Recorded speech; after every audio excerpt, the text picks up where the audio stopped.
Hello aspirants, welcome to success on. இன்னைக்கு நம்ம RRB PO மெயின்ஸ்ல computer அவேர்னஸ்ல இருந்து எந்தெந்த கொஸ்டின்லாம் டெஃபினட்டா எக்ஸாம்ல எதிர்பார்க்குறோமோ அந்தந்த டாபிக்ல இருந்து வர கொஸ்டின்ஸை மட்டும்தான் நான் எடுத்துட்டு வரேன். எல்லா டாபிக்கையும் நான் கவர் பண்ணல. மோஸ்ட்லி 90% இந்த டாபிக்ல இருந்து கொஸ்டின் எதிர்பார்க்கலாம் அப்படின்ற டாபிக் மட்டும் தான் எடுத்துட்டு வரோம். ஸோ பைனரி ஃபார்ம் ஆஃப் 15 ஒரு நம்பரை வந்து நமக்கு கம்ப்யூட்டர் அவேர்னஸ்ல கொடுத்துட்டு டெசிமல் நம்பரை கொடுத்துட்டு அதற்கான பைனரி வேல்யூ என்னன்னு கேட்பாங்க. ஓகேங்களா? ஸோ இல்லாட்டி பைனரி வேல்யூ இந்த மாதிரி 1010 அப்படின்னு கொடுத்துட்டு அதோட டெசிமல் வேல்யூ என்னன்னு கேட்பாங்க.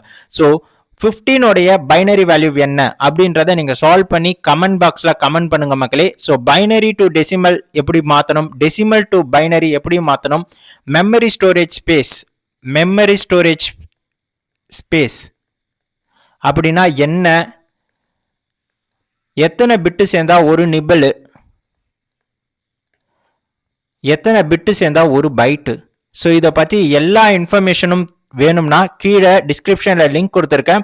அந்த ஒரு வீடியோ பார்த்தீங்கன்னா போதும். உங்களுக்கு வந்து வேர்ட் ஸ்டோரேஜ்னா என்ன, ஸோ மெமரி ஸ்டோரேஜ் சைஸ்னா என்ன, எப்படி பைனரி டு டெசிமல் கன்வெர்ட் பண்ணலாம், டெசிமல் டு பைனரி கன்வெர்ட் பண்ணலான்னு தெரிஞ்சுக்கலாம் மக்களே. ஆர்ஆர்பி பிஓ மெயின்ஸ்ல ரொம்ப ரொம்ப important. So thank you, video access பண்ணிக்கோங்க.